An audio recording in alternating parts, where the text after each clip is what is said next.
Excuse me, do you have a minute? I wanted to fully understand what risk advisory is. Could you give me a quick overview? That's a question I get a lot from interns. So in a nutshell, risk advisory is a service we offer our clients to create trust and confidence in their financial reporting and internal controls over their financial reporting.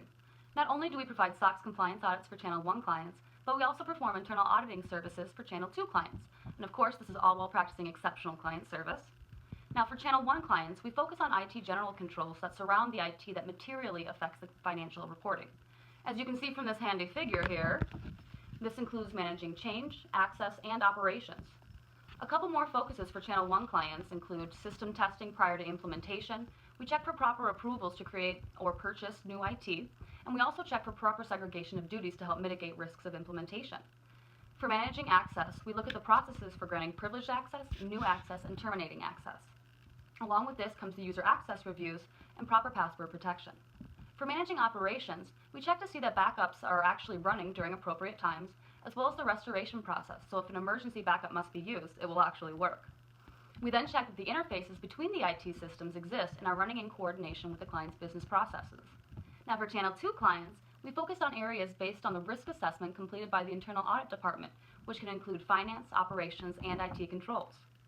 Now through all this work, what we're really doing is striving to strengthen clients globally, which empowers our local markets as well.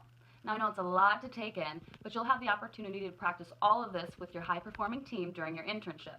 But if you'd like to learn a little bit more about this, you can always call EY Help Desk. Their number is 1-800-EY-HELP-3.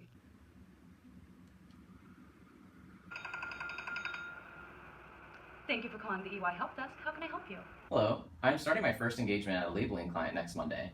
I am super excited, but a little bit nervous. However, I have a few questions. First, I really want to impress my engagement team. Do you have any suggestions? Second, I know that EY serves some of the most prestigious companies in the world, but I would really like to learn more about how I'd be able to gain industry experience in the field I will be working in. How would I develop that knowledge? And finally, I understand that developing high-performing teams is a key goal for all teams at EY, and I'm already attempting to help build that by being hardworking. What are some other ways I can contribute to building a high-performing team? Well, you're in luck. I know just the right people to help you. I'm going to transfer you to someone who'll be able to answer your first question. Wow, that's a great question, Stephen. There are a few ways you can impress your engagement team, as well as rapidly develop your core business skills. First off, do research on your client prior to your first day. For example, learn their business model, search for recent news, and identify key risks in the industry. Secondly, make sure you set expectations and accomplishments prior to the start of your assignments so that you know what is expected of you. Another suggestion is to be proactive. Instead of waiting for work to be assigned to you, ask for work. Effective communication is key. Be sure to also give timely status updates. Good luck on your first engagement, Stephen. Now let me transfer you over to my colleague Lauren, who will be able to help you answer your second question on client interaction and industry knowledge. Great question.